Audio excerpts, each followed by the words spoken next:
Hello, everyone. The regular meeting for the Board of Trustees of the Spring Independent School District is officially called to order on Tuesday, April 8th, 2025, and the time is now 7:04 p.m. Trustees present are Trustee Hodges, Trustee Correa, Trustee Durant, Trustee Jensen, Trustee Newhouse, and Trustee Adams.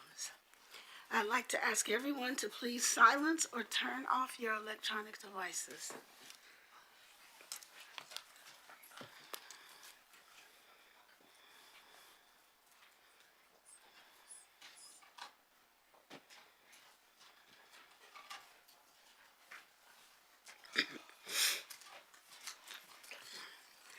At this time, Trustee Carmen Correa will begin the meeting by reading the Spring ISD Equity Statement.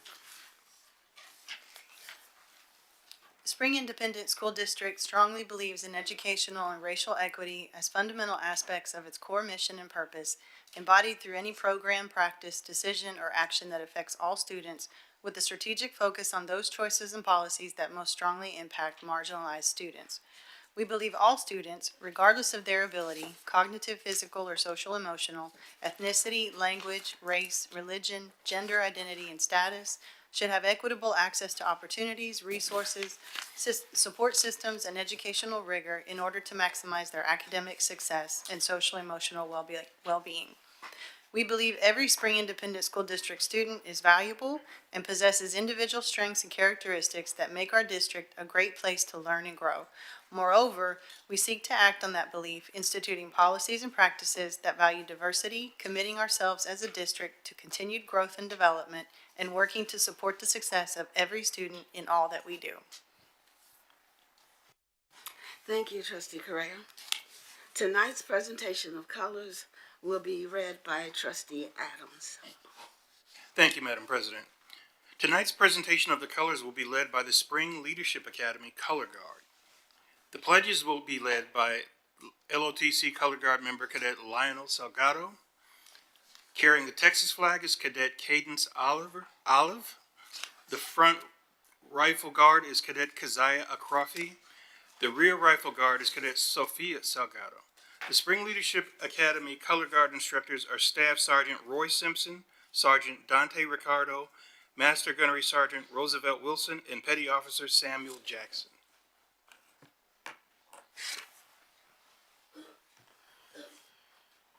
Color guard, attention. Forward, arms. Half step, march.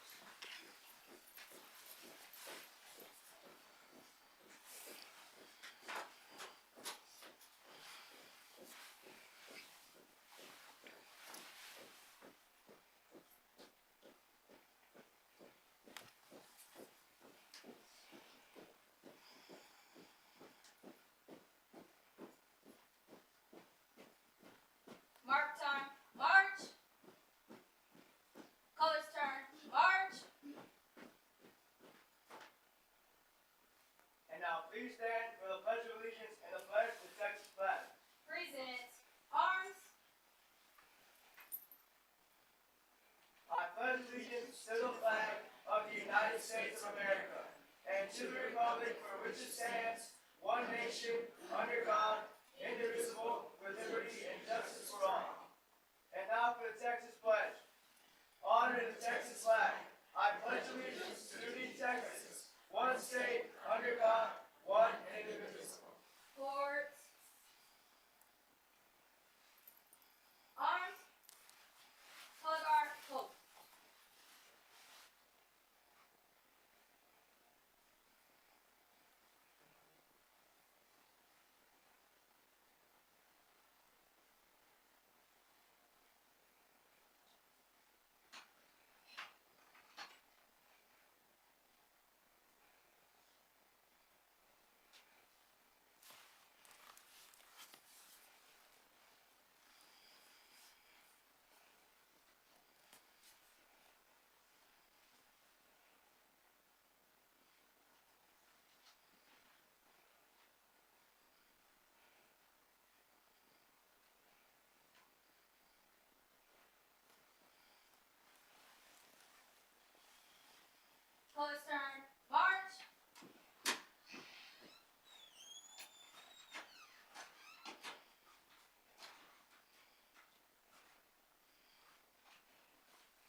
Please remain standing.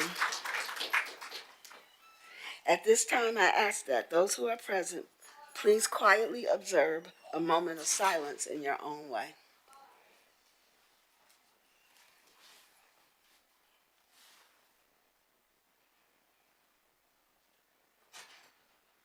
Thank you. You may be seated.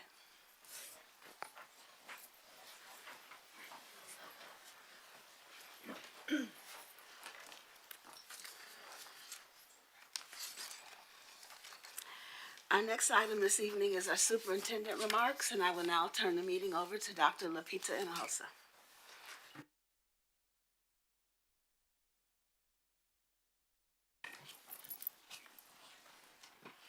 Thank you, Ms. Durant. I'm waiting there. You got it. All right, thank you.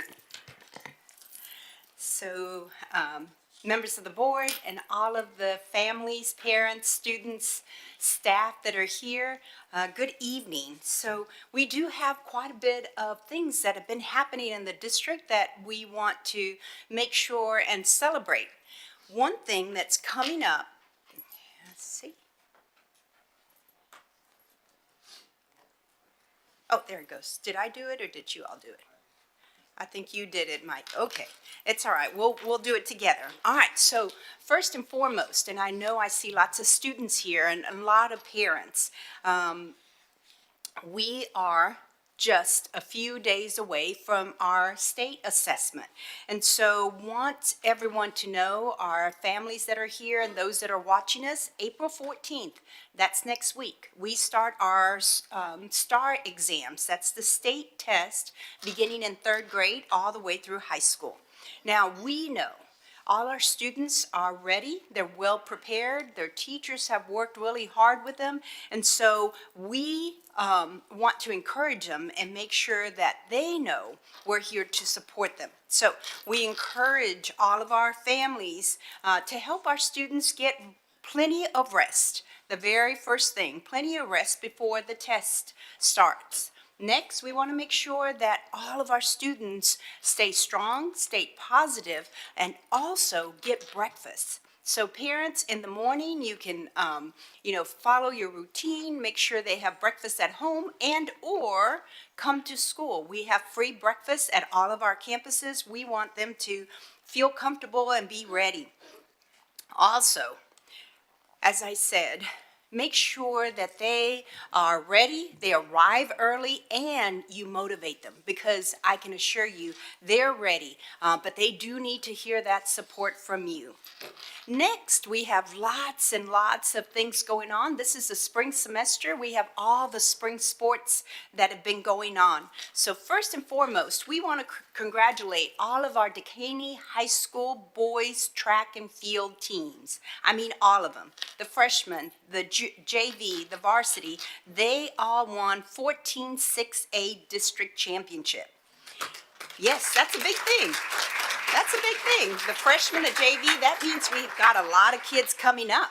And so also up there, you're going to see our spring high school boys golf team for an outstanding performance at the 14-16A district tournament. And they secured both first and second place finishes. That's for the boys. The girls aren't staying behind. Congratulations to the spring high school girls golf team for finishing second in the 14-6A district tournament and earning their spot at the UIL regional tournament happening this April. So we are super proud of them and cheering them on. They will be representing Spring ISD at the regional stage. And we also want to recognize a few outstanding individual student athletes who are advancing to the UIL regional tournament. We've got Justin Urtion from Westfield High School, Sarah Thorns from Dekaney High School, and Gabriela Holy, Spring High School. These accomplishments reflect not only the athletic excellence, but also the strength of our programs, our coaching staff, and most importantly, the support of our families and community. So we're cheering on our athletes as they move on to the regional competition. And here on the next slide, I want to recognize some of our teachers. I had the honor to attend on Friday night the Shabe Bilingual and ESL Teacher of the Year banquet. That's the Suburban Houston Area Association for Bilingual Education. And so it was an inspiring event as we had four of our outstanding educators that were honored by Shabe. We had our runner-up for LOTE. Those are the foreign language teachers, and that's Mr. Sal Mendoza, Westfield High School. He was the LOTE ESL Teacher of the Year, right there in the middle. And also with us is the runner-up for secondary ESL Teacher of the Year. That's Miss Summer Flores, also from Westfield High School. We had the runner-up elementary ESL Teacher of the Year, and that's Mr. Babu from Thompson Elementary. And last but not least, our runner-up for bilingual Teacher of the Year, Miss Karina Frausto, and she's at Reynolds Elementary. She teaches pre-K. You might have seen her in one of the spots where they showcased our pre-K program here in Spring. And so we're very proud to also, you'll see in the corner, you might recognize someone. That's one of our former Spring ISD board member, Miss Jana Anders Gonzalez, and she was recognized for her impactful service in the field of education, serving in so many districts in our area. Additionally, 5 Westfield High School students were awarded $500 scholarships. And this is just a wonderful example of how Shabe's mission is not only to uplift the educators, but also our students. So we are very grateful to all the work that Shabe continues to do in our area in support of bilingual ESL and LOTE teachers. And then last but not least, on the next slide, you'll see our board. So our board had the opportunity, they were recognized. They went to the NASB conference. This is the National Association of School Boards, or National School Board Association. And they were up in this national conference and they held a presentation. And so I have to tell you, we were just talking a little bit about it on a Sunday, and the room was full. So we're really excited about the work that they're doing. Their presentation focused on how our board is building strong, meaningful connections with both our staff and our community, centered around listening, engagement, and most importantly, our shared goals of student success. So our board, from hosting community conversations to celebrating our staff's achievement, our board is committed to staying connected and responsive to the voices that make Spring ISD so special. So let's do a big round of applause for our board. And now they're on the national stage. And then last but not least, we want to make sure that we conclude with all of the things that are happening this month. Like I said, the STAR test is right around the corner. We're also celebrating the Week of the Young Child. That's next week. And we celebrate our littlest ones in our Early Start program, as well as our pre-K program. We also have our Livestock Show and Rodeo. That's this coming weekend, Thursday, Friday, and Saturday. Superintendent Stampede, that's all the contributions you all have made where we will have the opportunity to support our students. We have Graceful Gowns that's happening on April 12th, and that's to support our students in preparation for the prom program. Future Educators, this is for our high school students that are in the education pathway. They'll be graduating this year, and on April 17th, we get to celebrate, recognize them, and most importantly, give them an intent to hire letter.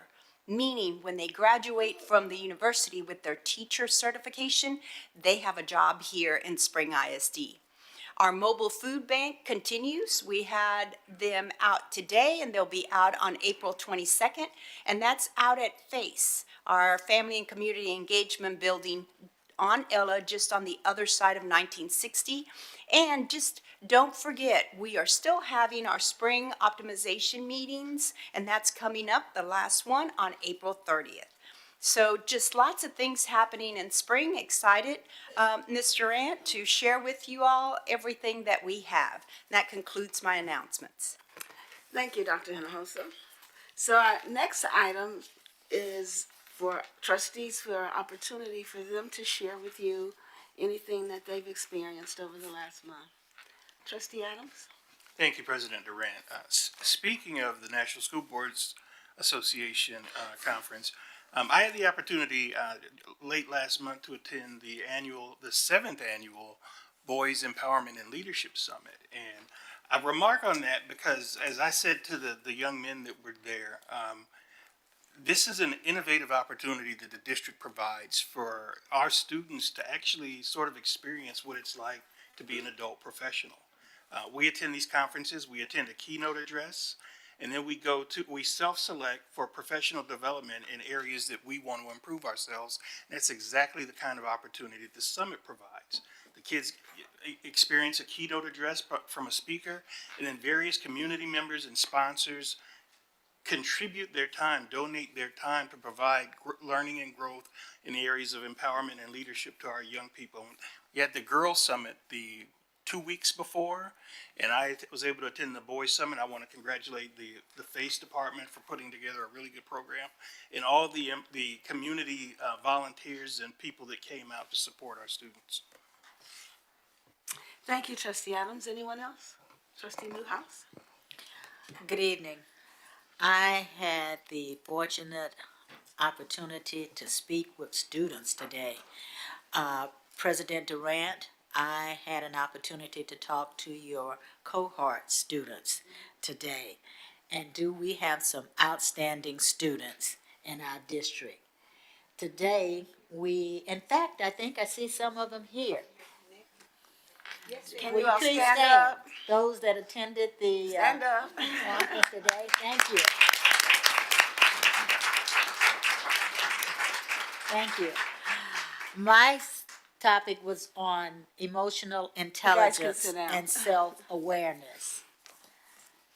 And listening to them talk, we are ready. They understand that we have over 2,168 seniors graduating this year from spring. And we have over 82,000 graduating from the Houston area and over 345,000 graduating from the state of Texas this year. And we talked about what's going to make them stand out and be unique and outstanding. Emotional intelligence and self-awareness is going to be their special key to help them be successful. So thank you for joining us today, students. And I appreciate the opportunity to speak with them today. Thank you. Thank you, Trustee Newhouse. And as part of our, the president's cohort, each board member has an opportunity to share their experience in leadership with them. And today, Trustee Newhouse, as well as Trustee Correa, had an opportunity. So I'm actually going to punt to Trustee Correa to see if she has any comments regarding today's cohort. Sure. I too had the opportunity to present in front of some very bright, intelligent, young future stars here. I echo my colleagues' sentiments. If they're the representation of the rest of our district, we're definitely heading in the right direction. So thank you for your time today. Thank you for joining us here. My topic was teamwork and collaboration, and how you can't really have one without the other, and how they can apply not just in project scenarios, but also in relationships, in life, in your career. And so we had a healthy discussion and some fun activities around that. So thank you for allowing me to participate, President Durant, and thank you, students, for allowing me to present to you today. Thank you. Trustee Hodges and then Trustee Johnson. Thank you, Madam President. I just wanted to comment on our trip to Atlanta to present at the conference. I was very excited and very proud to be able to represent the school district. I think this was probably our first presentation, if I'm not mistaken, since I've been on the board. And I know in the past when I've attended conferences and I sit there and I think, but we do that and we do it a whole lot better than they do. So, we finally submitted and was able to present, and we had a packed house on a Sunday, which is great because usually most people leave on Sundays, and we did have a full room, and we actually went over time and had folks staying after asking us questions about the work that we are doing, and a couple of folks have followed up already in wanting additional information. So I was very proud to be able to represent the school district and share the information and the work that we're doing as a board and as a district. So I thank you for that opportunity.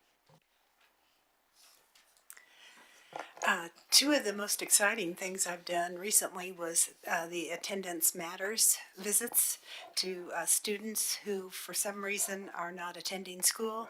And it's one of those experiences where I feel like we really make a difference because some of these students really want to attend school, but they didn't even know that they could go to Momentum High School where you can go in the morning, the afternoon, or the evening if you have a job. And so anyway, it was very, very effective. The other thing that I really personally enjoyed is the inaugural robotics showcase at Clotton Middle School. There were elementary schools and the Clotton Middle School and also Dakini High School brought their robots. And they were in middle of, they weren't competing. It wasn't Robo Wars. They weren't killing each other, anything like that. But they were lifting things, doing different tasks with their robots. And I'm just very, very impressed and excited that our district is growing this program. Thank you, everyone. And I do want to do a special thank you to Trustee Hodges. She submitted the application for us to present. We have presented in the past at the Texas School Board Association, but never on a national level. So thank you, Trustee Hodges, for submitting our name and giving us an opportunity to shine on a broader scale. We will now continue tonight's agenda. The first item is the President's cohort, but I think we've already done that. So I'm going to move on to the second item on tonight's agenda, and that is a board audit update. The audit committee is continuing on the path for completion and on time with our audit plan, which is being led by our internal auditor, Ms. Smith, who's out in the audience if she wants to raise her hand. She's doing a fantastic job in getting everything done. Currently, we're in the process of developing our audit plan for next year. So I just wanted to talk a little bit about, in case you were wondering, how that happens. How do we set up our audit plan? So we send a survey to all of the department heads, to all of our executive and senior leadership team and the board, and they respond on what items they would like to see audited. So a lot of times, the request for auditing in a specific department actually came from the executive director or one of our senior leadership team meetings. And so the survey's been sent out. I hope everyone has completed the survey. And once we get the survey, she will present the recommendation to the board on what our audit plan should be for next year. So all that work is happening right now. So I just want to say thank you and looking forward to seeing what you all would like to see us audit in the upcoming school year. Our next item is the Board Governance Committee, and I'll now turn it over to Trustee Kelly P. Hodges. Did we meet? I got you.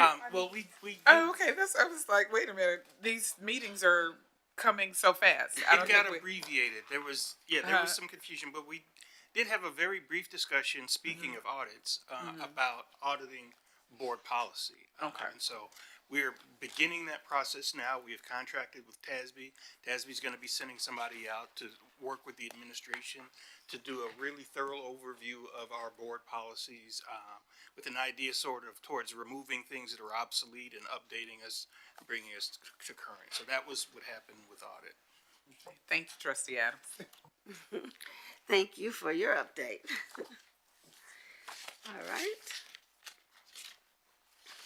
So our next item is the fun part of the meeting, and that is recognition. So at this time, I would like to recognize our Chief of Communications, Shane Schrubart, and I'll ask the board to join me in the horseshoe.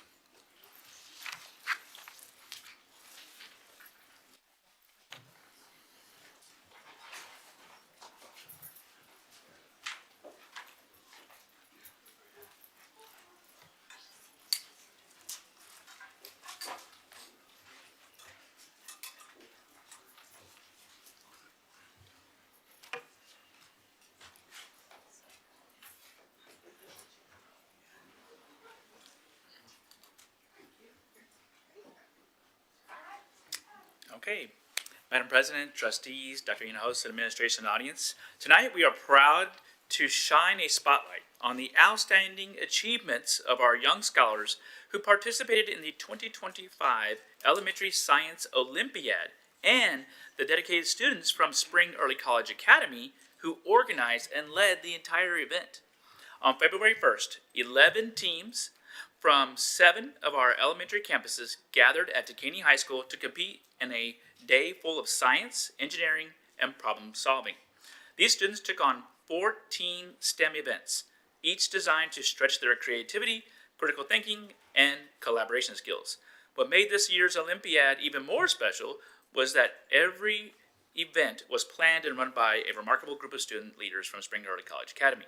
Tonight, we are proud to recognize our district champion, the Jenkins 21st Century Community Learning Center Science Olympiad team. Let's give them a round of applause. At this time, I'd like to invite Principal Parker and the team's dedicated coaches, Amanda Everton and Sarah Beth Ford, to the front to be recognized. I think they've also may have brought some students with them too, this winning team.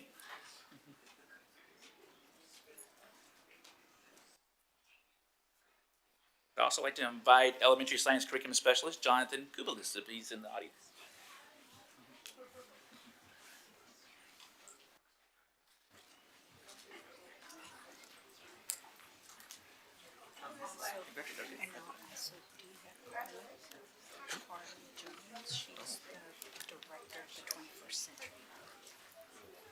I'd also like to recognize Carla Jones, the director of the 21st Century Program. If she's in the audience, come on up, Carla.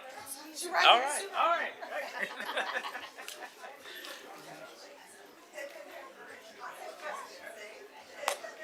Sorry, Carla.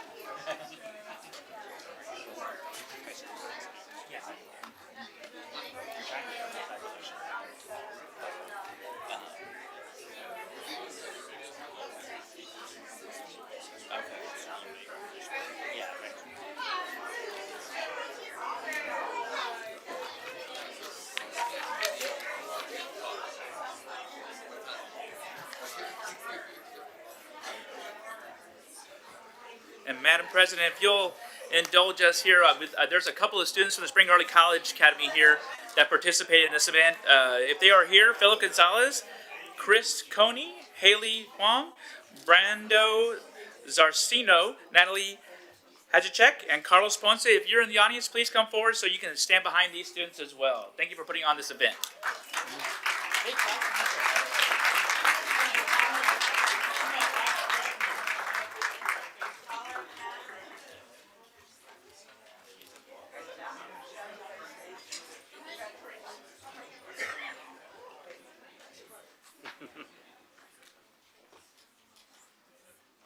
I'd like to say congratulations to Jenkins and Spring Early College for such an awesome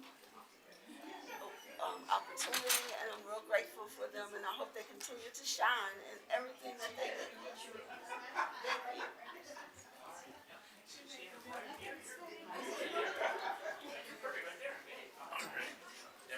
Aaron right here. All right. I can see faces. All right, ready? Everyone look right here. This big camera. Look at this One, big camera. 2, 3. Parents, if you want to come up and take a photo, you're welcome to come up and take your photo with your phone as well. Make sure you tag us on social media. Okay, let me get you. Oh, one more. 1, 2. Everyone look right here real quick. Okay, now stay there for your parents. Hold on.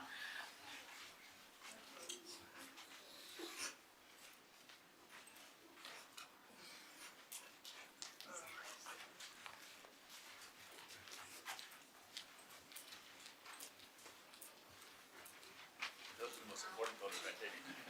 All right, let's give them another round of applause.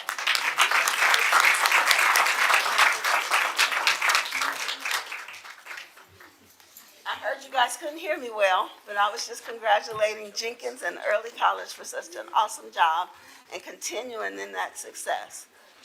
Thank you. Are there any parents of our students here tonight? If you're a parent of one of these students, can you stand up and be recognized as well?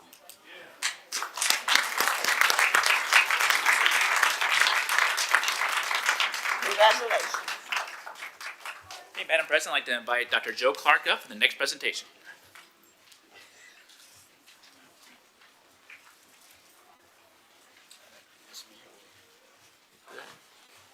All right. Good evening, President Durant, members of the board, and Dr. Hinojosa. We're very excited. This is 3 months in the making, this award. The Texas Music Educators Association is the organization that conducts the all-state competitions that we do every year. So they do it in San Antonio each year, and they organize this competition for hundreds of thousands of students. One of the other awards that they do is they also have an award to honor the visionary and steadfast leadership of an upper-level school administrator from across the state who has played an indispensable role in safeguarding the advancing and the legacy of exceptional music education programs within their districts. Though this award most commonly is awarded to an outstanding superintendent who has received it in the past, and that goes above and beyond for their advocacy in fine arts. Founded in 1920, this award was started in 1920. Only a select group of just over 300 administrators from across Texas have ever received this award. So just pause right there. 1920, over 100 years of this award's existence, only 300 administrators from across the state of Texas have received this award. So rarely there might be an administrator at the SLT level, like the senior leadership level, who receives this award, like an assistant superintendent. Never, to my knowledge, has there ever been an athletic director to receive this award until today.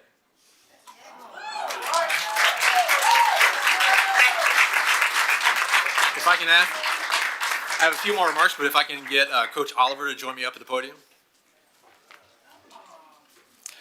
One of the requirements for Team EA is stated as these administrators must wield unparalleled influence over the flourishing of music programs, shaping the very future of their students' artistic journeys. On the very clear direction and vision from Dr. Hinojosa, we have always been said, like, all students mean all. So in Spring ISD, in other words, there are no PBA students, there are no athletic students, there are no academic students, they are all our students. So two of my favorite quotes from Coach Oliver, as you come on up here, as he has said this before in meetings, is like, have you asked Dr. Clark about this in a meeting? Or one of my favorite is, not without our fine arts department. I have worked with incredible athletic directors in Spring ISD. We've really had some incredible administrators. And I can tell you, and I share stories with other fine arts directors of our interactions with Spring ISD athletics, they can't even comprehend what I'm talking about. However, when I submitted examples of the actions of our athletic department under the leadership of Coach Oliver, they have said, not only does this qualify for this award, this needs to be a clinic at the next conference. So in Spring ISD, we see PBA as an extension of athletics, and we hope they see the same for us. So please help me congratulating Coach Oliver with the administrative award. If you want to give that to him, there you go. There you go. This comes with, and as Dr. Hinojosa knows, this comes with a plaque and to acknowledge the Outstanding Administrator Award. You go ahead and open it.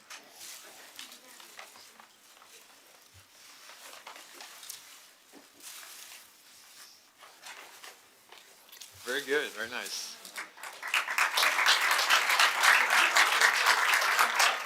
So just to restate, Not since 1920 has there ever been an athletic director to receive this award.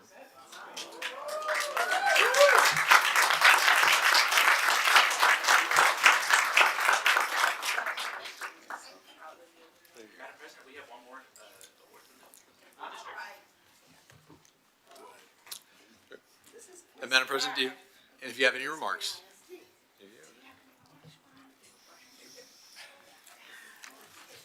And you do have family here too. Rarely, first of all, thank you, Dr. Clark. I'm a little emotional about it because everything I do is not for me. So obviously I'm very surprised. Anytime you guys can get my wife here, and you got my daughter here, and she was just in my office 2 hours ago. So I see Coach Williams here. There's a lot of support for what we do in athletics. It's never about us. It isn't. And I actually do say those things in meetings, so he is correct. But I didn't know it was going to take it this far. So the only thing I really want to say is I'm grateful. I'm thankful. I don't do what I do for awards, but I am appreciative. So thank you very much.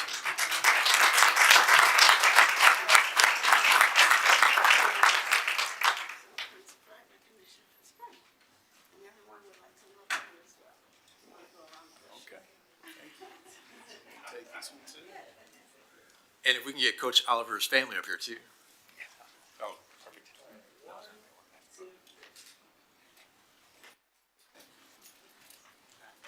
Coach Williams, your family. Your family.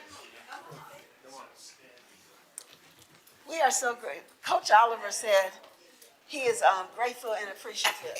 We're the ones that are grateful and appreciative, not just for Coach Oliver, but for all the work that he does. Hey, Coach. Hi. How are you?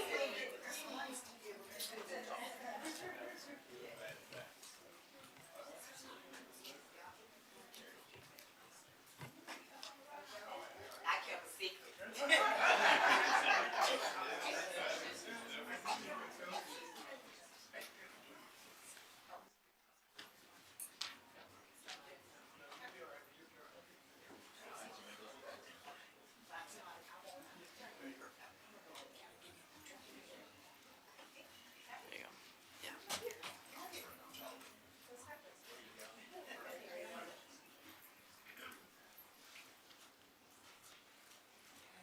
All right. 1, 2, 3.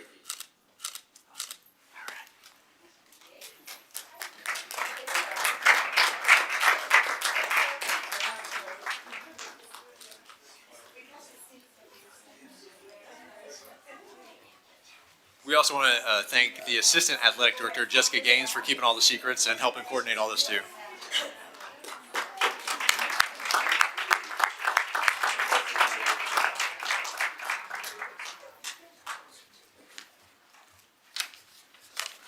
All right. If I could roll straight into the next one. Good evening again, President Duran, members of the board, and Dr. Hinojosa. We are here tonight. Also, if I can get Mr. Johnny Williams to join me up at the podium.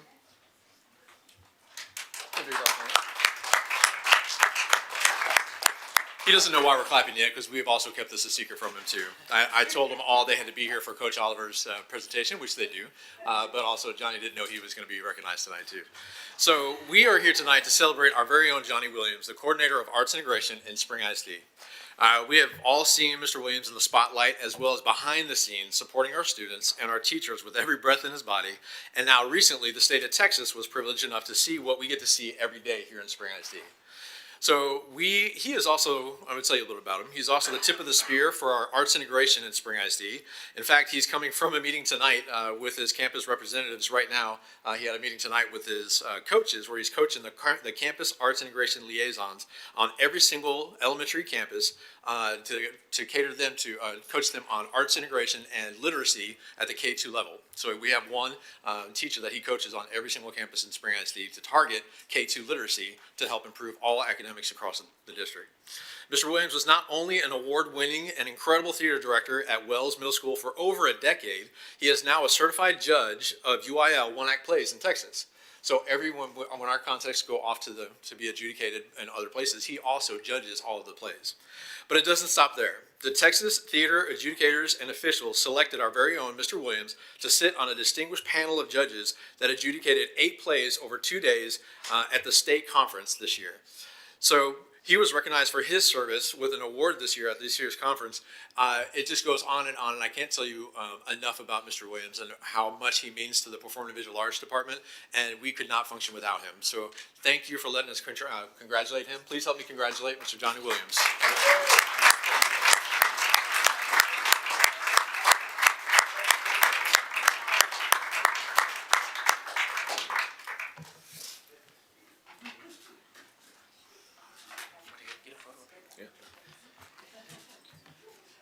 If I can get the PVA office up here too to help.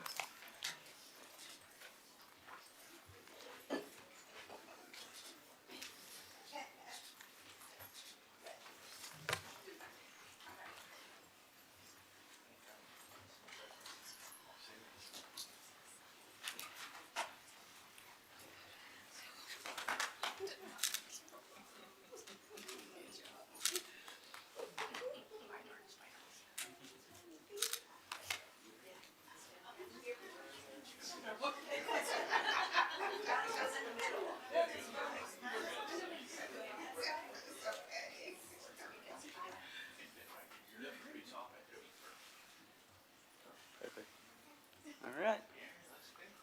Looks good. 1, 2, 3.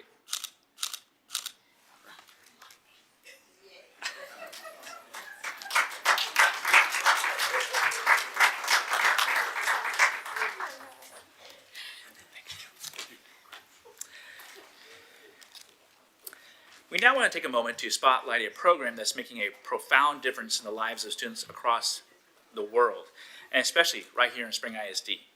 AVID, which stands for Advancement via Individual Determination, is more than just a college readiness program.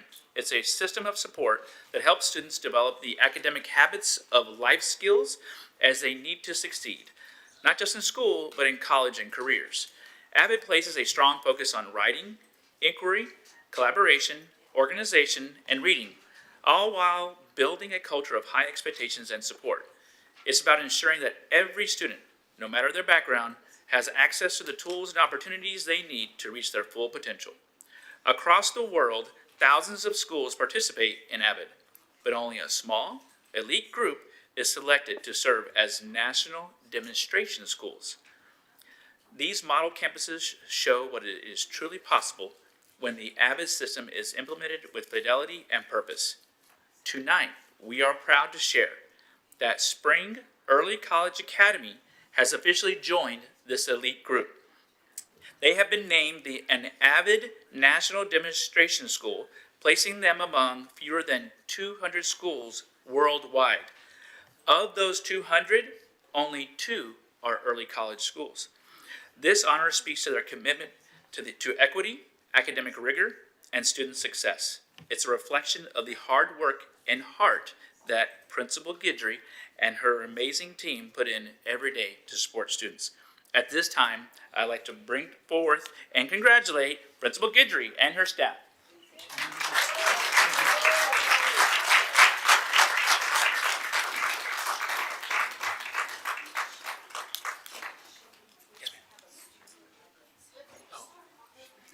And we also have a student here from early college. All right.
camera All first. right. One. Ready? All right. 1, 2, 3. Val, your side. All right. All right, everyone look at the big camera real quick. Right here. 1, 2, 3. All right. Yay. Thank you. Oh, yes. All right. All right, everybody say Avid. There you go. All right, thank you.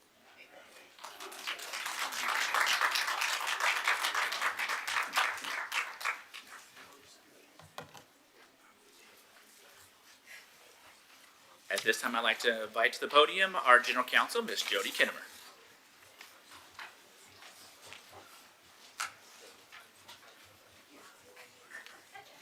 Good evening, Superintendent, board members. On February 28th and March 1st, 2025, as you know, you all, the Spring ISD Independent School District Board of Trustees and Superintendent have participated in the Lone Star Governance Training. It's a program designed to sharpen your collective focus on improving student outcomes. The full team of 8, including all 7 trustees, the superintendent, along with other key district leaders, completed the 2-day session and earned 16 hours of continuing education credit. Following the training, the Texas Education Agency's Office of Governance and Accountability informed the Spring ISD Board Superintendent team that they are eligible for a team commendation from the State Board of Education, SBOE, as of April of 2025. This commendation honors school district leadership teams that demonstrate a strong commitment to working together to benefit Texas students. So join me as we give the Board of Trustees and the full superintendent and their team of 8 and their supporting staff a round of applause.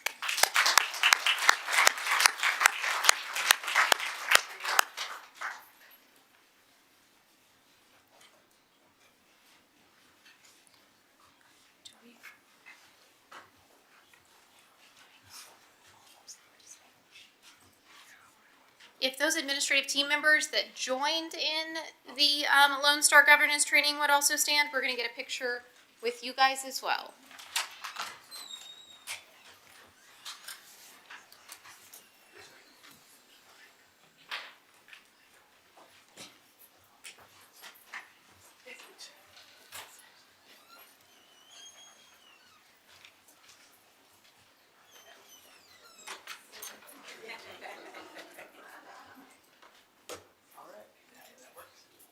Right here. 1, 2, 3. 1, 2, 3. All right. Wait, hold on. Did the flash one go off? There we go. I got it. 1, 2, 3. Oh, wait, hold on. We got a celebrity over here. My boss is the celebrity. Thank you guys again for your commitment to spring and your commitment to great public governance.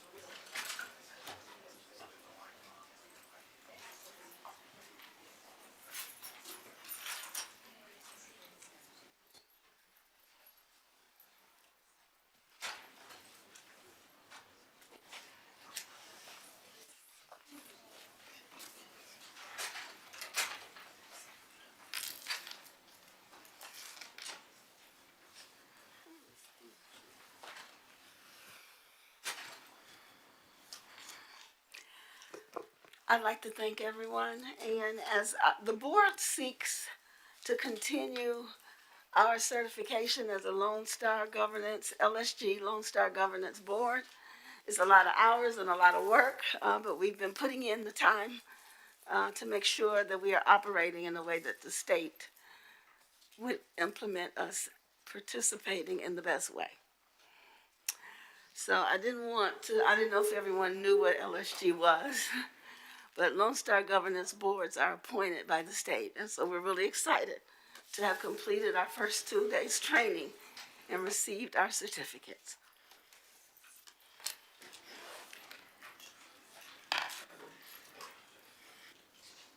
Our next item is agenda participation.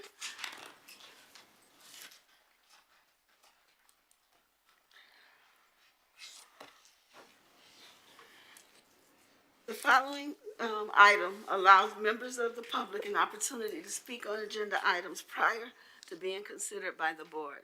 Ms. Kimberlin, do we have anyone signed up for agenda participation? We do, Madam President. Thank you. Next item is public participation. Ms. Kimberlin, do we No, have- ma'am, we do have an individual signed up to participate for said we agenda do not. participation tonight. It is Miss Tiffany Collins. Before I fully read all of the instructions tonight, I am going to ask Miss Collins to come forward because she signed up to speak related specifically to her own employment and recommendations related to her employment this evening that are on the agenda. So we want to give her the opportunity to provide instructive guidance to the board as to whether she would like those comments to be heard in public session or during closed session. Do you know which your preference is, Ms. Collins? Open is fine? Okay, so then we'll go ahead and proceed. If you don't mind just having a quick seat in the reserved, I didn't want to make you stand kind of in an awkward situation, and I'll go ahead and read the instructive guidance. Okay. The board invites interested citizens to address the board regarding any item on tonight's agenda that they desire, other than allegations concerning the character or capability of any board member, staff member, citizen, or student of the district. Complaints related to a specific individual should be submitted pursuant to our grievance policies, DGBA, FNG, or GF, which will of course provide an option for a board hearing, or will provide the option for that individual to address the board at a board hearing at level 3. The board will listen tonight and will not interrupt unless the person addressing the board infringes on the guidelines as stated previously or exceeds the time limit authorized for the presentation. In this case, you will have 3 minutes to present Ms. Collins. We will keep time and it will be displayed on the monitors in the room. The board will not debate nor respond to any questions during agenda participation. The board will seriously consider your input when addressing the items on tonight's agenda. Also, according to law, it's a criminal offense, of course, for a person to obstruct, prevent, interfere with, or disrupt a lawfully called meeting through physical action or verbal utterance. Citizens are requested to supplement any oral address to the board with a written summary of their presentation and any recommendations they may wish to suggest. Thank you for presenting your concerns this evening to our school district, and the board will hear from you now. You'll have 3 minutes, and when you begin speaking, we'll start running the clock, all right? Thank you. Good evening. I'm sorry, I'm really nervous, but thank you for having me. So, I have been employed with SISD since 2011. I started out as a substitute teacher. I loved my job so much that I became a certified teacher in 2015. Throughout my tenure with SISD, I've never been on a growth plan, I've never had any major issues, and I've never been called before for non-renew. Just recently, I believe you and Dr. Hinojosa were in my classroom where you praised my engagement and you told me you loved my anchor charts. My most recent summative was proficient.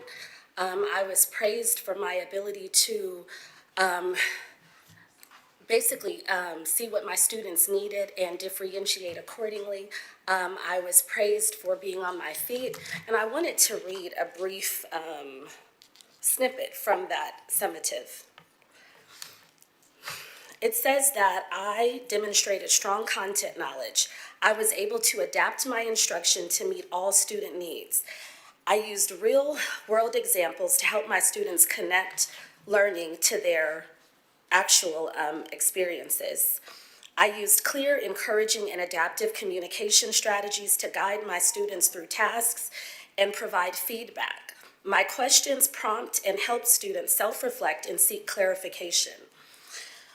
One of the most notable strengths observed in the classroom was Ms. Collins's immediate implementation of previous feedback.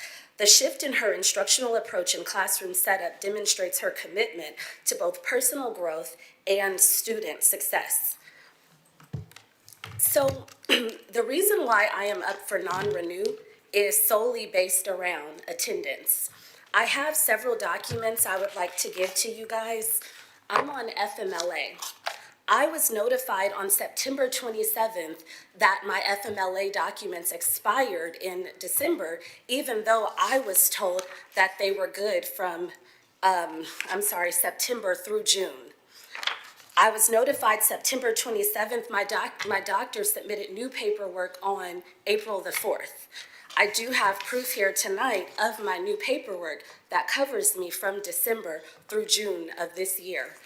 So I just wanted to provide copies. I don't necessarily know how to do that.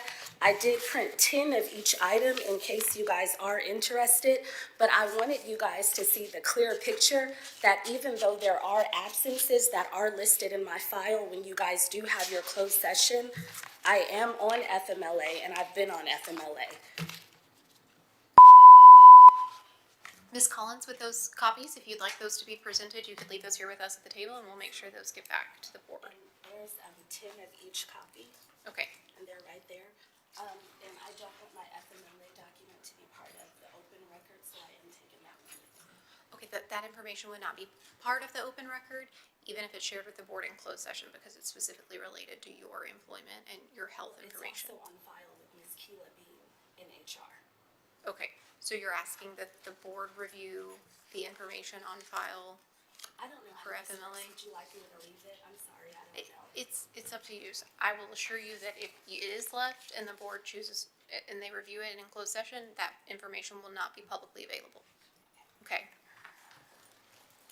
Thank you, Ms. Collins. Thank you. I appreciate your time. Madam President, that is all for agenda participation this evening. Do we have anyone signed up for public participation?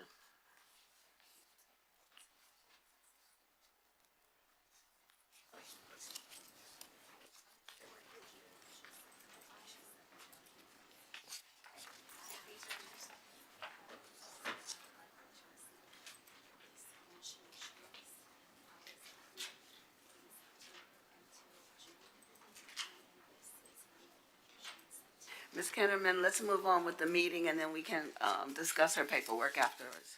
Yes, ma'am.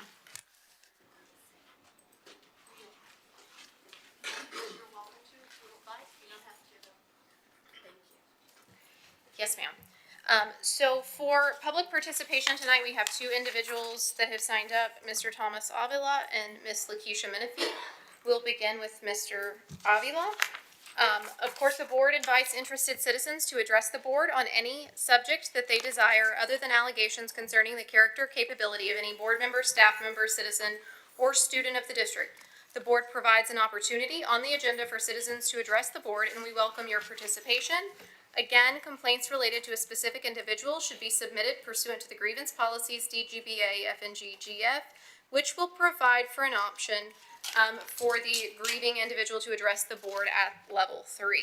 The board will listen and will not interrupt this evening unless the person addressing the board infringes on the guidelines stated previously or exceeds the time limit authorized for presentations. In this case, each individual will have 3 minutes to present. We will be keeping time tonight and it will be displayed on the monitors in the room. According to law, the board may not take action on any item that is not on the agenda this evening. The board will not debate nor respond to any question during the meeting in order to research the question thoroughly before replying. The board will seriously consider the matter brought to its attention and respond appropriately. Also, according to law, it is a criminal offense for a person to obstruct, prevent, interfere with, or disrupt a lawfully called meeting through physical action or verbal utterance. Citizens are requested to supplement any oral address to the board with a written summary of their presentation and any recommendations they may wish to suggest. Thank you for presenting your concerns related to our school district this evening, and we will hear from you beginning with Mr. Avila. Once you begin speaking, we will start the clock. Thank you. Go ahead. And I can use specific names or I cannot use specific names at all. Cannot use specific names. Utilize titles instead, please. What's that? Titles instead. If it's your specific child, you're allowed to say your child's name, of course, but not any other students or employees. Thank you. That's fine, thank you. All right. I appreciate y'all's time this evening. On March the 20th, I was advised by my co-parent that my son was assaulted on a bus, Spring ISD. The assault started at school, I guess, flowed onto the bus, they ride the bus together, and he was accosted on the way home. As soon as this information was made available to me, I made an effort to get a hold of the school. I was up there on Friday morning. I was told about this Thursday afternoon. Friday morning was the first time.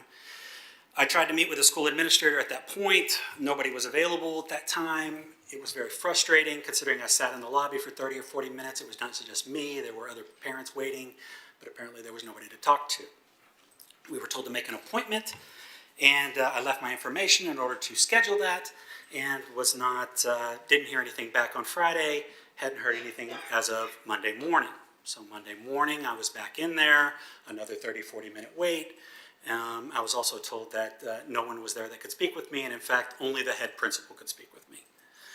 So I left my information there. The principal secretary got back to me in a few hours, and then later that afternoon, I spoke with the principal. I, really just wanted to make sure that the principal understood, how important an issue my students' safety is to me personally, and that that they, understand that, I was there trying to be involved. It was very frustrating not to have any kind of reasonable amount of communication with the school about this particular issue. The principal did get back to me eventually. The vice principal, who should have handled this from the outset, is the way I was told, never got back to me. I've still never spoken to the vice principal at this time, and that's at Burchett. Beyond that, I tried to reach out to the assistant superintendent, Martinez, in order to address the problem as well. Those efforts were, futile over a period of days. Finally, he did get back to me. That was very frustrating as well. I think the thing that really gets me is that, even in the simple request for documents, not even getting into my recommendations or, my ideas of a parent of what should happen, but even when just requesting basic documentation for all of this, copies of things, that kind of fell on deaf ears too. Even today, I'm still waiting for 7 days. This is the 7th day today. I'm waiting on the documentation for the investigation that the school concluded about this incident. And I think it's shameful that a parent has to wait and wait and wait for something like this. Thank you, Mr. Avila. If you have a written summary, the board always encourages you to send that. You can either leave a copy or email. Thank you. Next, Madam President, we have Ms. Lakeisha Menifee. Ms. Menifee, when you begin speaking, we will start the time clock. Before I begin, Yes, ma'am. I wanted to know when I signed up, it wasn't thoroughly explained to me. I really need to respond to the first one in regards to the agenda item. So is there a way, since there was an additional amount of time, because 30 minutes is what's allowed for that section, if I can speak to that first session in which the teacher came up? I'm petitioning the board for that. So you're indicating that you wish to sign up for agenda participation? Yeah, when I signed up, it wasn't explained to me. I talked to the young lady, and as a matter of fact, the young lady that I spoke to was someone I spoke to when I came to talk to Dr. Terrell King, and it wasn't thoroughly explained to me that in order for me to communicate about that issue, that I had to sign on this page versus that page. So I'm petitioning. During public participation, you're allowed to speak to the board about whatever you would like. Okay, so I can speak to the situation that took place at the school with myself and teachers, and because I heard you in the reading that you said that those things could be mentioned. So I'm just trying to confirm. So if there's a pending DGBA grievance complaint, That would have had to be in the first section, right? that will have to be before the board during a hearing at level 3. Okay. I did email the board, and I'm 2 members of the board, and I copied Dr. Terrell King in regards to a level 3. I did do that already. So that's what I'm asking. Can I proceed with those things, or how does that go? So public comment is not the appropriate forum to circumvent the grievance process. If you have a pending, I've done all of my things in regards to the grievance. I've right, done but we level don't one. have a level 3 scheduled to be held. So Okay. it's a full formal hearing before the board, and there's a whole scheduling process there. You have to go through all of the appropriate levels, level 1, level 2, and level 3, right, before we get to a board hearing. Because there's a pending grievance at a lower level, there is no hearing before the Board of Trustees this evening. So if you'd like to discuss or address the board generally about concerns, that's fine, Okay. but you cannot discuss specifics related to your pending grievances. But I can discuss in general to the board. Okay, so in general to the board, my name is Dr. Lakeisha Menifee. And I want to say happy birthday to my son, because I am up here while my son is celebrating his 22nd birthday. Okay, but it's all worth it. So I just want to say happy birthday to him. I've been an educator for 24 years. I've always worked in the inner city. Wheatley High School, Smiley High School, Marshall Middle School, Patrick Henry, Cullen Middle School. Those are the ones that just jump off, because those are the students that I support at Bailey Middle School. Since I've been at Bailey Middle School, I started on October the 28th. Anybody knows what it's like to start after the school year? It was a transition. But I'm thinking, I have worked at Wheatley, Smiley, I got this. I'm here to tell you, children are different. Parents are different.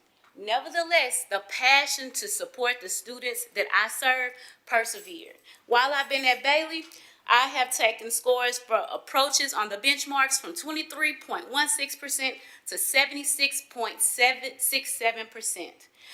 Meets, we started off at 3.16%. We moved forward on benchmark scores to 58.33%. For masters, the first test I took with them in October was 0.53%. We got that up to 21.67%. We're so close to the 80, 50, 20 to get our school, Bailey Middle School, out of the accountability status. So I'm confused, very much so confused, in regards to the selection of teachers that are selected for file reviewing processes. I'm confused about that. And when I was called to a meeting and had to leave the campus abruptly to meet with Dr. Terrell King about this stack of papers that have not been investigated. These papers. Dr. Menifee, this is directly related to your pending grievance. Okay. The grievance, this is in regards to the HR process. This isn't the grievance. Do I have more time on the clock? This isn't the grievance. You have also sent a lawsuit to the district that is directly related to these items and sent emails as well. So Oh, we're gonna stop the time? While yeah, you're we'll talking? reverse the time, Yeah, can we reverse the time? but we need to, again, we can't discuss the specific items that are related to pending grievances and pending complaints. But it's not pending, because I'm just talking about like the fact. Hold on, if we're gonna keep going, then we'll just restart the time, okay? Okay. Hold on, Ms. Mannix. Yes. If you have an active grievance that's still going through our process, once you get past level 3, you get a hearing before the board where you're able to come in and sit down and talk to us directly. We don't want you to give us, if you give us too much information, when it's time for us to hear your complaint, we'd have to recuse ourselves because we had too much prior knowledge. So you want to be very careful about what you tell us, right, because it puts us in an awkward position. You are currently, it would be best if you let the process go through and take advantage of the opportunity of getting a hearing before the board. And not bring us tonight too much that would circumvent us being able to make a fair and impartial decision. I received that. Okay. I just want to say this.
Thank you.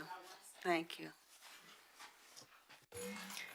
Madam President, that concludes the public session, or the public participation section of tonight's meeting.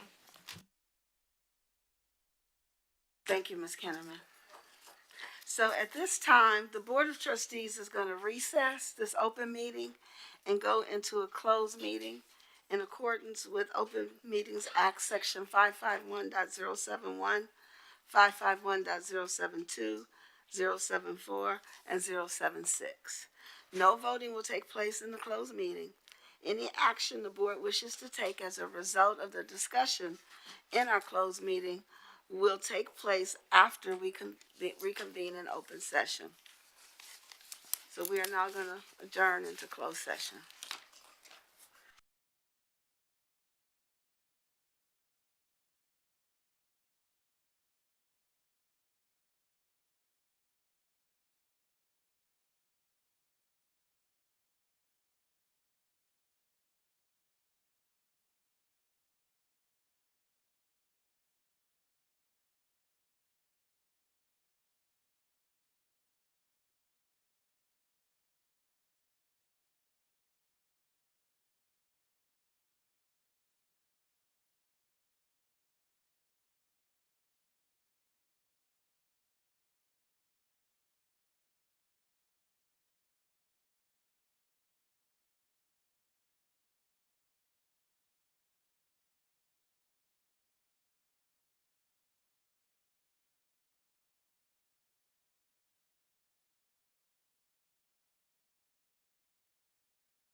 The Board of Trustees will now reconvene the open session.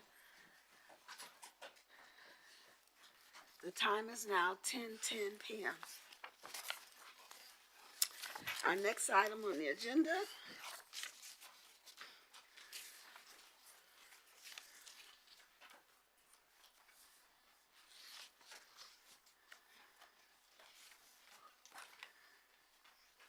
actually, first I'd like to propose that we table the optimization presentation until Tuesday's finance meeting. Is there any discussion or objections to tabling that item? All right, so we will move that to Tuesday's meeting. Our next item is the discussion and possible adoption of the Board of Trustees' targeted normalization growth goals. And so at this time, I've asked Trustee Adams to lead that discussion.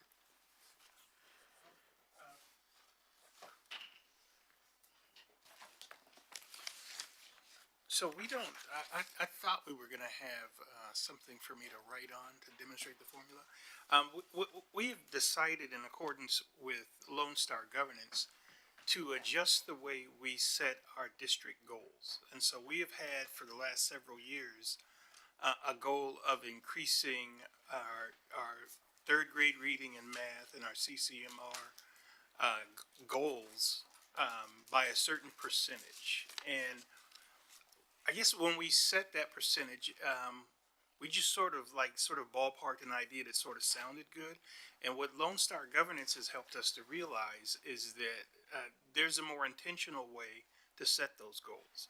And we will use what's called normalized growth. And I'm wondering if anybody's familiar with the notion of normalized goals. You guys were in the Lone Star Governance training we did today. Okay, so it would have been for the benefit of the audience. One of the notions that I have about normalized growth is that every campus, every teacher should be able to calculate their normalized growth based on their own individual minimum scores. And so there is a formula that we work out, and it's basically the growth rate, which we're setting at 10%. We're in agreement at 10%. And you apply the formula for that, and it gets you an amortized number over a term of years. And I actually have developed a spreadsheet that does this.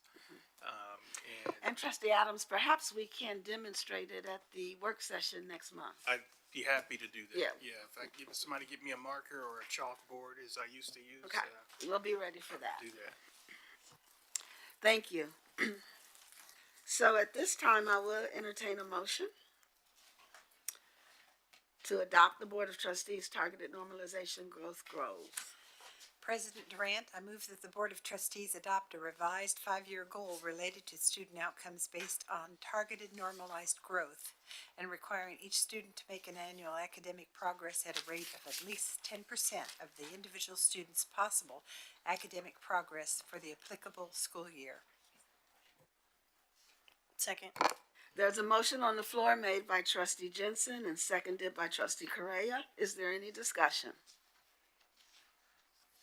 I'd like to comment that I'm really excited about going to normalized growth because it brings equity into everything that we do, and it will help to move the needle. You know, right now we're saying you may have a student that are at 98, 99%, you know, they're actually bringing up the other scores. And then those that are real low, you know, we don't know what kind of growth they're getting. But by requiring everybody to get 10% growth, no matter where you start, we want 10% growth. That's going to move the needle on everybody. And I'm excited about this new normalization targeted goals. President Ray, so we might need to make an adjustment to the language there. So I know we talked about this 10% normalized growth being for each student. Yes. I guess I'd have to think a bit more about how that works, because in practice, and somebody help me out if somebody understands what I'm saying here, but I think what we've been doing is looking what each grade level does, and we've been trying to move it down to a more micro level. Yeah, the original, if you look in the agenda, because this here only talks about the student, but we had said the student, the campus. Campus. The student campus and district, I think district overall. Yeah, it was 10% at the district level, 10% at the campus level, and 10% at individual students. Yeah, the board will consider adopting the target normalized growth goals to ensure every student, student group, and campus in the district. It was those three. Right. Yeah. By student group, not by individual student. Student group, and campus. I'm having a problem conceptualizing how that would work for individual students. Is where I'm struggling. Anybody else? I'm not, because what we talked about is every student should be able to calculate their own 10% growth Right. once they know where they Right. stand. Well, So I don't think it's And that was kind of the point of adopting exactly. this, so that every student is accounted for, and we're not looking at just a certain grade level or a particular campus. This was to target every single student, but it was by the student populations, and then the campuses. And we talked about how easy the formula you're going to share with everybody Right. is, so kids automatically know what there is. Let's hear from Dr. King. Yes, if every student grows 10%, then every student group then is expected to grow by 10%. Every campus is then expected to grow. So it's drilling down to the student level, then it impacts every other metric that we want to measure. Thank you. So, That's what I was missing. That's what I was missing. Okay. Okay. Just trying to clarify that the language is worded correctly in the motion, and we didn't need to make an amendment or make an adjustment to reach your targeted, right, outcome for the goal and for what action you wanted to take. Make sense? Yeah. Okay. Yeah. Okay. I'm good. So the language is good, It right? is. Yeah. Is there any other discussion on it? All right. All those in favor, please raise your hand. Oh, Sorry. hold on. I saw a light just came on. I know, I'm sorry, but Dr. B was very specific about those three, so does it matter as far as the motion goes that we have to have all three? No, I don't Okay. think it does. Okay. I would say if that's your understanding, then you can go ahead and vote. Once those goals are formally amended and adjusted, we could bring those back for formal adoption, once they're written as they need to be updated to reflect the normalized growth goals. Does that make sense? The real shift here is the language around normalized growth. And then we will need to, at some point, specify the specific groups. Yeah. Are there any other questions or comments? Okay, all those in favor, please raise your right hand. The motion carries unanimously. Thank you. For our next item, that's the optimization that we're skipping.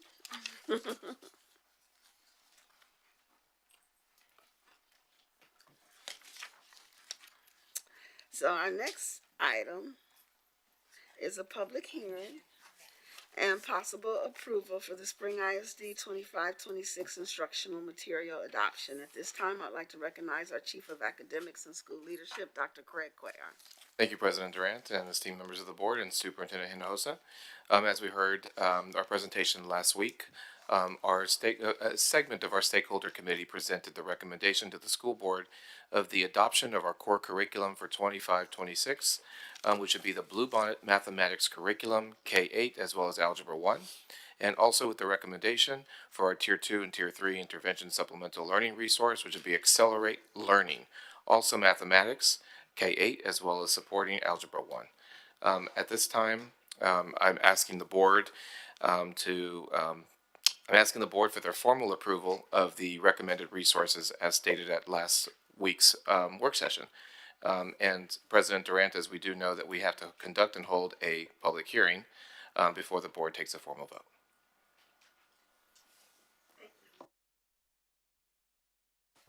Ms. Kimmerman, do we have anybody signed up for the public hearing? We do not. As far as I'm aware, there's no one here left in the audience this evening, so I'm gonna go with a no. All right. Thank you. Well, then I'll now entertain a motion from the Board of Trustees to approve the Spring ISD 25-26 instructional material adoption as presented by administration. Madam President, I move that the Board of Trustees approve the Spring ISD 2025-2026 instructional materials adoption as presented by the administration. Need a second? Second. Okay. There's a motion on the floor from Trustee Newhouse, seconded by Trustee Correa. Is there any discussion? I'm just gonna reference back to my objections to this curriculum that we had last week. And also, Trustee Newhouse mentioned something about whether the curriculum had been tested, whether it had been assessed. I did a little bit of looking on my own. And I've talked before about a resource called Ed Reports. Are you familiar with this? And so one of the curriculums that is being proposed to us today has been greenlit by Ed Reports. Met all standards. I think it was short on one standard. The Blue Blinded curriculum isn't even assessed anywhere else that I could find. And so I will maintain my objections to the Blue Blinded curriculum.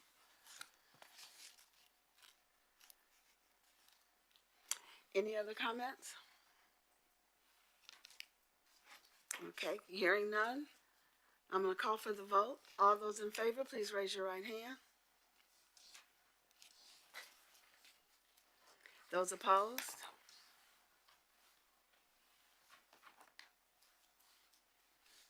That puts us in a little bit of a spot with Natasha not being here.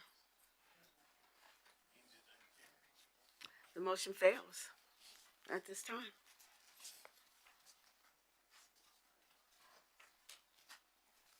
For our next item, I'd like to introduce our Chief of Human Resources, Dr. Terrell Key.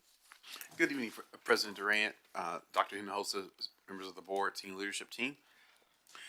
This is the recharge of the Harris County Department of Education partnership that we presented at the work session last Tuesday, in which we will continue the partnership with them with another cohort that will last 3 years. It's 3 years of training for the teachers and support while they work on obtaining their teacher certification, supported by Harris County Department of Education.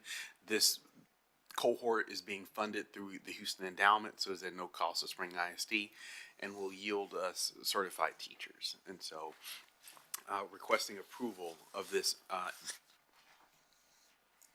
interlocal agreement. Madam President, I move that the Board of Trustees approve the interlocal agreement between Spring ISD and the Harris County Department of Education to continue participating in HCDE's 3-year teacher certification and support program. Second. There's a motion on the floor made by Trustee Hodges and seconded by Trustee Newhouse. Is there any discussion? Hearing none, I'll call for a vote. All those in favor, please raise your right hand. Those opposed? Are there any abstentions? We have 5-4 and 1 abstention. The motion carries. Thank you, everybody. For our next item, I'd like to introduce our Chief of District Operations, Mark Miranda. Thank you, President Durant, Superintendent Hinojosa, members of the board. This is on page 86. This is the approval of the master job order contracts for the year. This is an annual submission that we do for job order contracts for work in the school district. We talked about this last week. These are coming from co-ops. I'd be happy to introduce or entertain any questions. Okay, I do have a question. So, how do I phrase this? How often are these, what am I trying to say? So I know there is one particular company in our community that is interested in I'm sorry, I was looking over here and looking over there, that is interested in doing business with the district, and they were told that they would have to wait until like it comes back up again. You know, I don't, and I've always had this question about our vendor process. So I don't, is there any truth to that, or was this person misunderstanding what? Don't think I know who the vendor is or the capacity or the work that the vendor does. These are specific job order contracts. I'm not sure if the procurement team or Ann wants to weigh in. How does that work? With the job order contract, did we do an RFP? These are all co-op. So they're all through the co-op. So are they registered with any of the cooperatives? I don't think so. I think this company went through our through our website, filled out the information, and then called to ask what were the next steps. And then they were told they had to wait, and I want to say something like 5 years, something like it was a long time before they would be able to do business with the district. And it's a printer. It's a printer in the community. And so it could be that whatever business or services that they provide, that we've done a recent bid, because our bids are typically 4 or 5 years. We do the first year, and then there's 4 renewals unless there's termination for a reason. So the years of 5 years sounds as though we had just done a bid and we're already contractually involved with another vendor for that service. That's what it sounds like, that they missed the bid. Okay, and then so for clarification, so the way our vendor system is set up, and I can only go by what I've done in corporate, we don't have a list of vendors that we can, so for example, we only have one printer or one printer that we work with that's in that. I would need to know exactly which commodity it was, because when we do a request for a proposal, that's the opportunity, that's our solicitation. And so if you provide those services, you respond to the solicitation, and then when we bring it forward to the board and we recommend the awardees, oftentimes we do bring multiple awardees, and we're saying we recommend that you qualify all of these vendors for this service, and then that gives the district the ability to utilize any of those vendors when that time comes. So it sounds like possibly they didn't respond to a recent RFP. That's what it sounds like. But we can get specifics and we can look them up. But it depends on what the service is. It's definitely printing. It's the printer right up the street. The young man, his name just escapes me. He's on the foundation board. I know who you're talking about. His name just escapes me right now. I know who you're talking about. Yeah. Yes. And so I do work. I've given him some business because he's done a really good job. And he mentioned to me, and I think I even called Dr. H and asked her for the link so that I could help him, provide him the information for that process. And when he called me back, I was like, 5 years, that's a long, that's a long time. I don't recall recently bringing a solicitation for a printing company, so there must be more to that, and I can get the information and get back to you. But typically, when we are bringing forward those solicitations, most times if it's something where multiple vendors can provide very similar services, we qualify a list, and we bring lists oftentimes, and then as needed, then we can choose from that list of vendors. So with the printing, that specific one, I'll look into it, but that's where the 5 years comes from. Okay, so that means for 5 years, we only have a select group of folks on a list that we can choose from for that particular service. And is that the standard practice? I'm not familiar with it. Is that well? There's some that we roll. And so, Uh-huh. for example, with food providers, we do every 6 months, we go out and we say it's open again, if you want to get on that list. Another example is professional development. We bring the professional development one every 6 months because there's so many providers. And so it just depends on what it is that we need and how many vendors that we need, because the more options we have, the better we have at getting better pricing for our customers and all of that. So the 5 years, a lot of times we do use 5 years because you don't want to you get contracted pricing based on that length of the relationship that you have. And sometimes that's built into the RFP and it's built into the contract. So we do have some things that are on a 5-year rotation. We do. And I'll get more specifics I would say on we that. typically establish in those RFP solicitations whether or not it's going to be updated periodically or it's going to, like, the full term. Right, and Does that's that make what I said sense? when I said Yeah. the part about we'll do 1 year and we'll have Yeah. 4 years where we can do a renewal. Okay, thank you, Ms. Trustee Brooks. Adams? I mean, that's consistent with what I experience at HCDE, is that the bid goes out, they're doing business with the company, and they've tried to lock in a price that they would like to keep, and there'll be occasional renewals where there might be a little bit of adjustment, but they don't often go out for a new RFP for 3, 4, 5 years. That's pretty common. And so I end up processing the public information requests for vendors who want to see what the bids look like, or who were not awarded and want to know why they weren't awarded for the next cycle. So that's pretty consistent with what I see. So, and again, this goes back to my question that I've always asked is how are we and where are we promoting? And like for a small business who's right here in our community that is supporting us, why, how are we getting that information out? Like this young man has a thriving business. Why is it that he's not aware of the process and, and have missed that deadline? I've always had concerns about how we're promoting our RFPs, and I've asked that we look into some of the minority papers.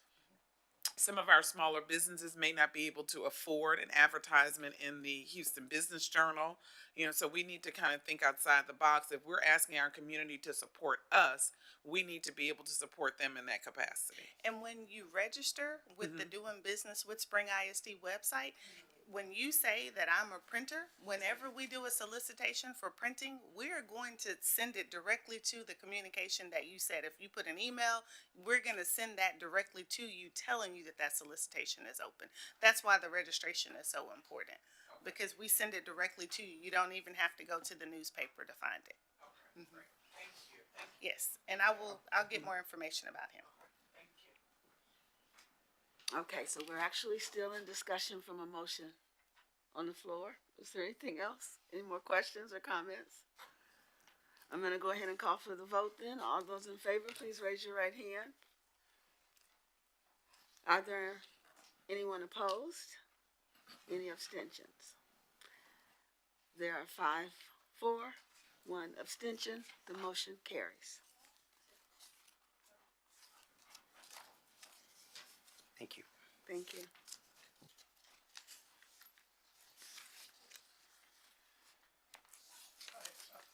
I abstain because Winfred abstained Choice because Partners it's his is. job. We can hear y'all.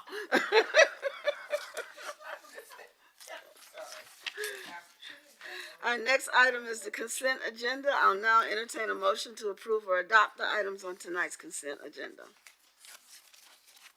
Madam President, I move that the Board of Trustees approve and adopt all of the items listed on the consent agenda. Second. It's been moved by Trustee Newhouse and seconded by Trustee Adams to adopt the items on tonight's consent agenda. Is there any discussion? All those in favor, please raise your right hand. That motion carries unanimously. Thank you. The Board of Trustees will now recess this open session and convene in a closed meeting in accordance with Texas Open Meetings Act 551-071, 551-072, 551-074, and 551-076. No motions will take place or voting in the closed meeting. Any action the board wishes to take will happen once we reconvene back into open session. The time is now 10:35 p.m. Okay.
We will now reconvene the open session for the Board of Trustees regular meeting, and the time is now 10:53 p.m.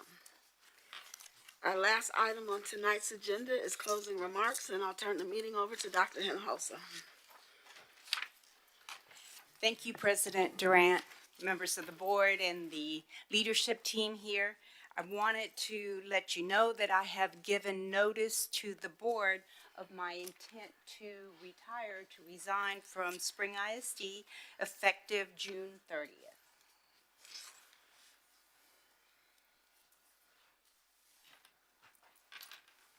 Thank you, Dr. Thank you, Dr. Hinojosa.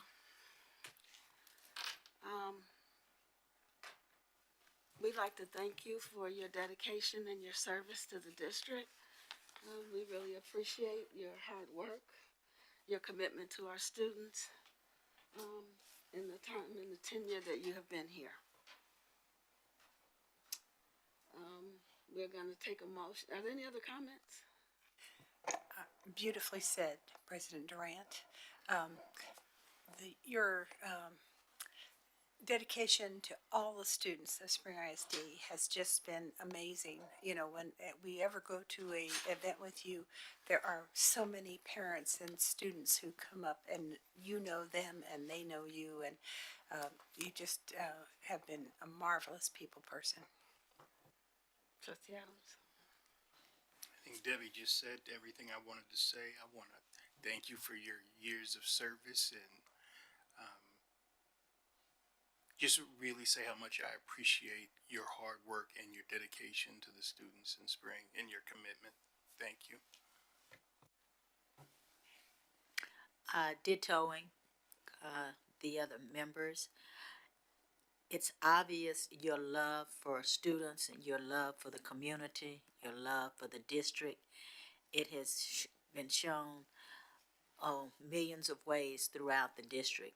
We all love you. We all will continue to support you. And we wish you the best in your next endeavor. Thank you for your service. I also want to echo my colleagues' sentiments. You know, you and I met in different circumstances, and here we are. But I do want to thank you for your tenacity, the connections that you made with the parents and the community, and bringing that piece together that I think we were missing for a long time. And so I definitely appreciate your hard work in that, and definitely warm wishes and good luck on whatever the next piece of the journey is for you, and enjoy it, whatever it is. Thank you for your service.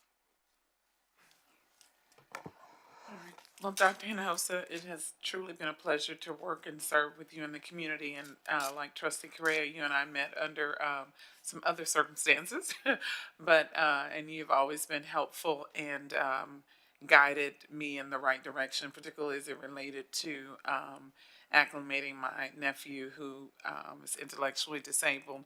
So I appreciate all that you've done for the district and our community, and I wish you the best in whatever your next chapter will be.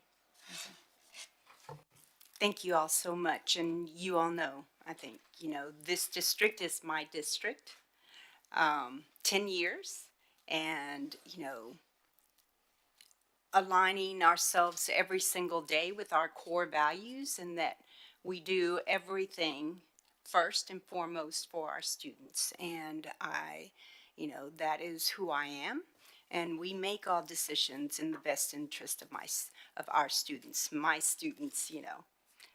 So I'm extremely proud of the work that this team has done, a team of 8, in very difficult times coming out of the pandemic. I was thinking about it as we sat here. You know, now we wear a mask because we've got the flu, right? But when we came together, we were masked up. We were masked up in January of 2022, and we've gone through a lot. This team is a strong team.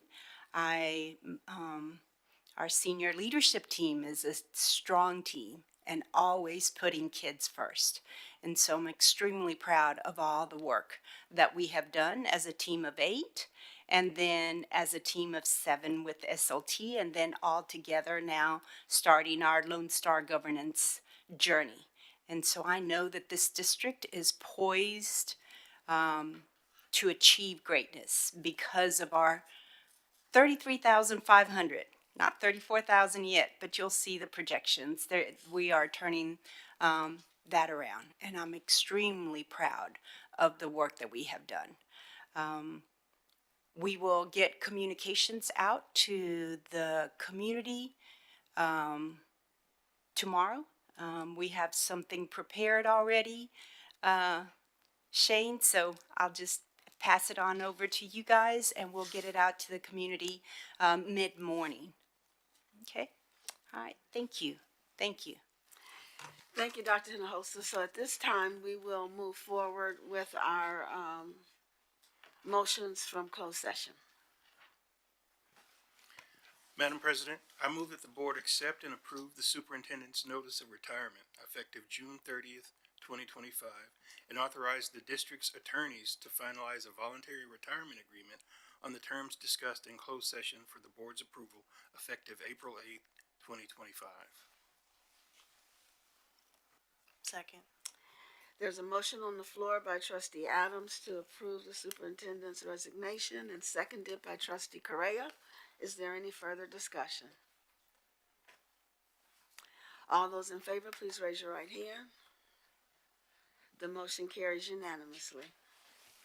Are there any other motions? Madam President, I move to approve the superintendent's recommendation to propose non-renewal of the 2024-25 Chapter 21 term contract of Sterling Finney effective at the end of the contract term as discussed in executive session. And I further move to authorize the superintendent to provide the employee with written notice of the board's actions in accordance with district policy and applicable law. Second. There's a motion on the floor by Trustee Hodges and seconded by Trustee Adams. Is there any discussion? Hearing none, all those in favor, please raise your right hand. That motion carries unanimously. Are there any other motions? Madam President, I move to approve the superintendent's recommendation to propose non-renewal of the 2024-2025 Chapter 21 term contract of Tiffany Ann Collins, effective at the end of the contract term as discussed in executive session. And I further move to authorize the superintendent to provide the employee with written notice of this board's actions in accordance with district policy and applicable law. Second. There's a motion on the floor made by Trustee Correa and seconded by Trustee Newhouse. Is there any further discussion? Hearing none, I'll call for a vote. All those in favor, please raise your right hand. That motion carries unanimously. Are there any other motions?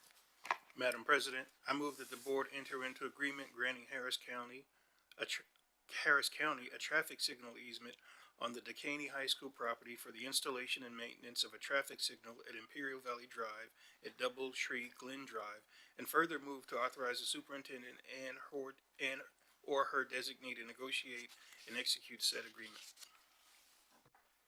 Second. There's a motion on the floor made by Trustee Adams and seconded by Trustee Newhouse. Is there any discussion? Hearing none, all those... Yes. Motion, I amend the motion to say district instead of the board.